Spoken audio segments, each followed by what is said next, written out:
Menu for today is chicken buffalo. Ayan guys, papakita ko sa inyo kung paano lutuin ng chicken buffalo. At ayan nga pala, pinarito ko na pala dyan yung chicken wings. Ayan yung mga ingredients ko guys. At ayan, so igigisa muna natin yung mga ingredients. At ayan, inuna ko na yung bawang dyan. Sinunod ko na yung sibuyas din. Siling haba. Ayan, kinutsak-kutsak ko muna yan siya hanggang sa medyo maluto na. And then, nilagyan ko nga pala yan siya ng isang tipak na dairy cream. Simple lang siyang lutuin.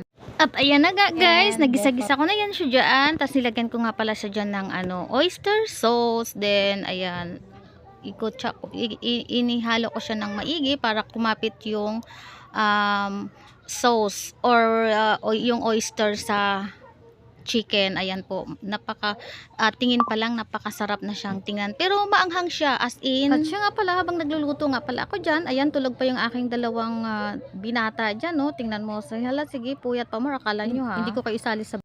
At siya nga pala guys, Lord Sisi, luto na yung aking menu for today. Ayan nga po, at napakaganda at masarap. Huli ka, akala mo hindi kita mabibidyohan na. Ayan, bagong gising yan. Wow, ang ganda naman ng ayan, magulo pa dyan sa bahay kasi ayan, nanonood ng TV.